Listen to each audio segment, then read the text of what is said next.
Hey guys, this is Andrews with ADAM Audio, and today we're going to be talking about our latest plugin collective offer, DAW Cassette from Klivgrind. I hope I said that right.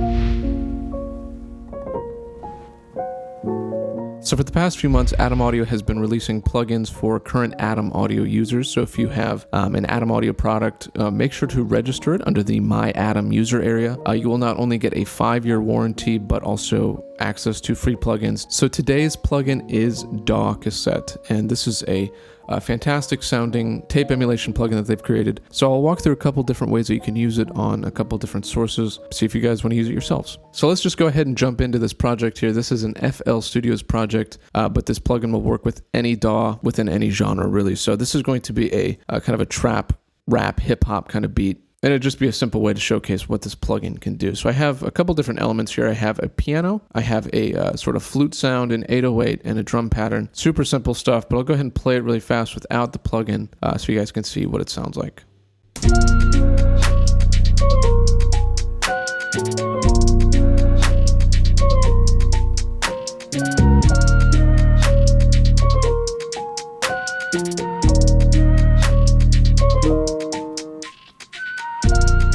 So yeah, it's a pretty straightforward track. It's all unmixed and unmastered, so that might be why it's sounding a little bit quieter. But now that we're going to play this piano soloed, I'll turn it up a little bit here.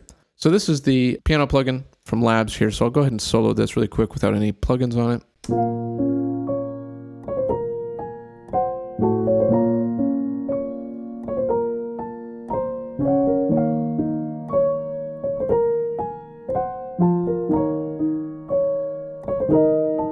So yeah, like I said, pretty straightforward, but that's going to really let us showcase what this plugin can do here. So I'll add DAW Cassette, and right when you open it up, you can see you have a few different modules to adjust. You have the tape quality, head quality, and motor quality, along with the tape type here, and the noise reduction settings here. And then to the left here, you have 7 different presets that you can choose. But for right now, we're going to turn it to high fidelity actually, because it does the least amount of adjustments to the sound itself. And so right now I have it disabled on the mixer. So I'll go ahead and enable it and disable it. And you can hear just a very slight difference just by putting the plugin on. So this is disabled.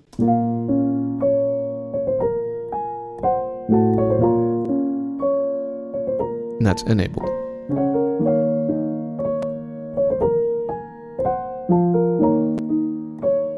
And so right off the bat, you can tell even with really nothing adjusted here, that it kind of mellows it out and gives it more of an analog feel by bringing down the highs a little bit and also bringing down the lows just a tad. So moving into the actual adjustments themselves, I'll start with the left here. So the tape quality. So if I bring this down, you'll hear some saturation being added into the signal. So I'll go ahead and play it.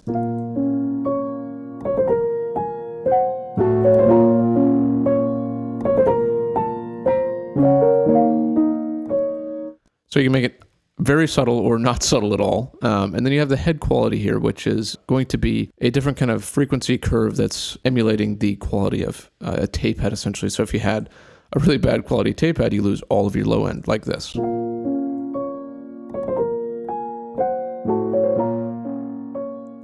Also adding some distortion. And then moving on to the motor quality. So this is kind of the most fun one. It kind of adds the pitch modulation that a lot of people like nowadays. So we'll adjust this one and see how extreme you can make it.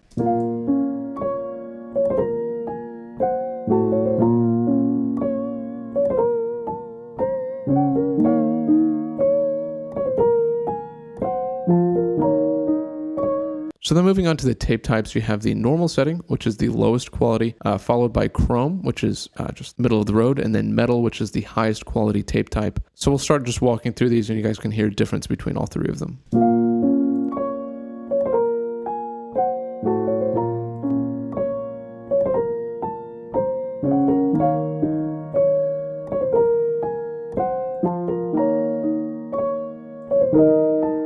So while the changes were a little bit subtle, definitely the difference between normal and metal was fairly substantial. Just allows you to control that kind of lo-fi setting if you want that a little bit more. So moving on to the noise segment, this is going to be the noise reduction settings that's found on a lot of older tape machines and things like that. So you have off, which gives you no noise, and then low,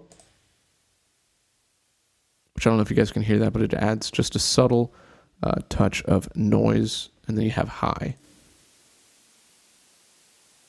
So the low setting is going to be negative 12 dB noise reduction, and then high is none at all. So, all right, moving on. So we have these settings on the front, and then you obviously have the input gain and the output gain and the dry wet mix. So the input gain, you can really push that, and obviously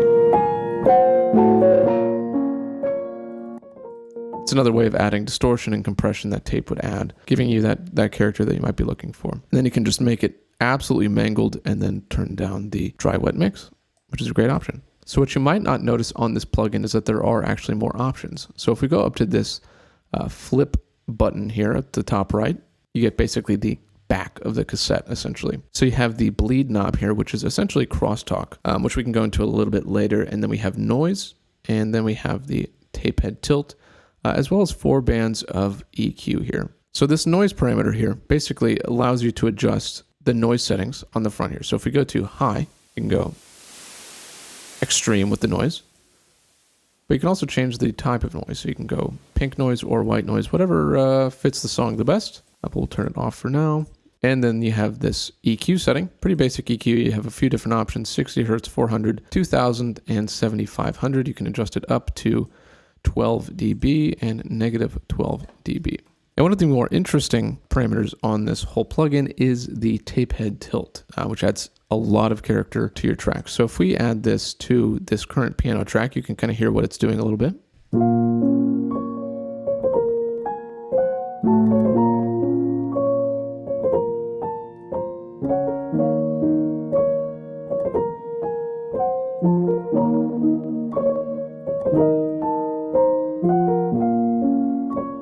So what that's doing is essentially just introducing some phase issues into the track itself, which causes some interesting stereo imaging. It gives it, again, more character, which is what you're going for with this kind of plugin. So the final thing we need to go through here is the bleed parameter on this plugin. So what this does is essentially add crosstalk to your channels. So crosstalk, for those of you who don't know, was essentially just a bleed between the 2 channels of your mix bus on old consoles. So it wasn't really intended typically, like they tried to get rid of it most of the time, but nowadays we're emulating it. So it kind of gives you a little bit more of an analog sound. And obviously this is not an analog sounding record or track, but we'll toss it on and you guys can kind of hear what the difference is. So I'll go ahead and play it all. So if I start adding in the bleed here, listen closely and you can kind of hear a difference between with and without it.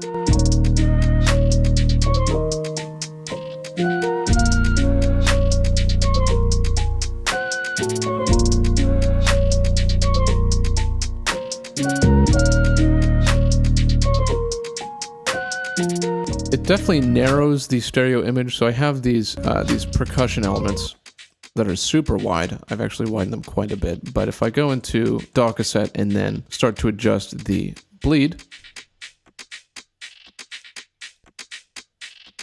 you can hear it narrowing quite a bit, which, works for some people, doesn't work for others. So that was DAW Cassette. I hope you guys found that interesting. Again, if you are an ADAM audio user, be sure to go to adam-audio.com and go to the MyADAM user area where you registered your products to download this plugin. And if you're not yet an ADAM audio user, you can still download this plugin from their website at clevgreen.com. We'll link that in the description down below as well. I hope you guys liked this video, and if you did, please like and subscribe, and we'll see you guys soon.